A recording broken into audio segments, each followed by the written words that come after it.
شروع اللہ کے نام سے۔ انسان اسی دن سے ہی اشرف المخلوقات بن گیا تھا جب اللہ تعالیٰ نے آدم علیہ السلام کو اپنے دست قدرت سے پیدا کیا اور اس کو اپنی صورت پر بنایا۔ اس کی روایت بخاری میں ملتی ہے۔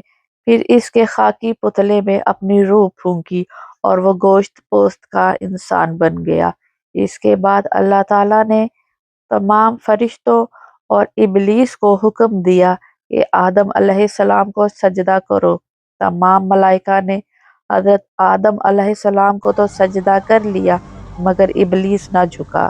جب اللہ تعالیٰ نے ابلیس سے پوچھا کہ تجھے کس بات نے روکا تھا کہ تو نے سجدہ نہیں کیا، تو ابلیس نے جواب دیا، انا خیر منہ، یعنی میں آدم علیہ السلام سے بہتر ہوں۔ خیر کو عربی میں ہی افضل اور اشرف کہا جاتا ہے، بلکہ سورہ بنی اسرائیل کی تفسیر میں امام رازی نے انسان کے لیے اشرف النفوس اور اشرف الاجسام جیسے الفاظ استعمال کیے۔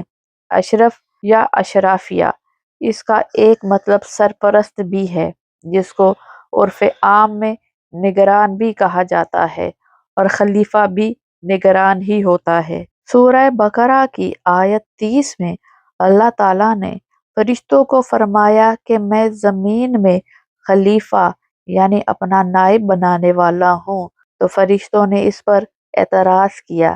حضرت ابن عباس کے مطابق جب آدم علیہ السلام کی پیدائش شروع ہوئی تو فرشتوں نے کہا، ناممکن ہے کہ کوئی مخلوق ہم سے زیادہ بزرگ یعنی اشرف اور عالم ہو۔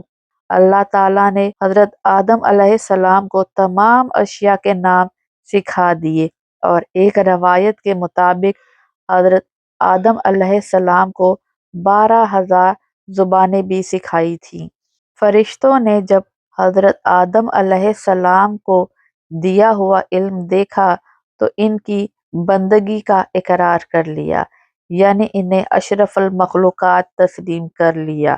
ابلیس نے حضرت آدم علیہ السلام کو نہ تو سجدہ کیا اور نہ ہی انہیں اپنے سے برتر یعنی اشرف المخلوقات تسلیم کیا۔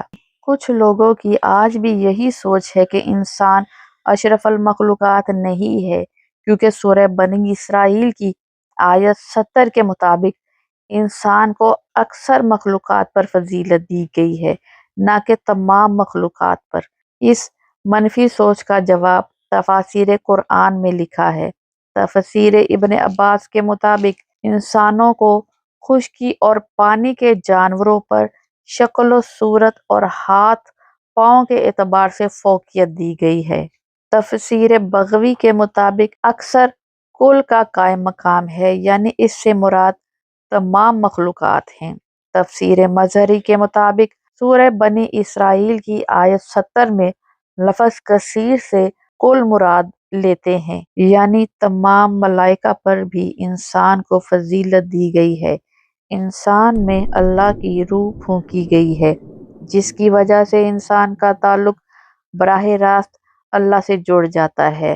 روح اللہ کا ایک امر ہے جس کی وجہ سے انسان اشرف المخلوقات بن گیا۔ روح نہ تو جنات میں ہے اور نہ ہی فرشتوں میں ہے، بلکہ روح کا راز تو سوائے اللہ کے کوئی نہیں جانتا۔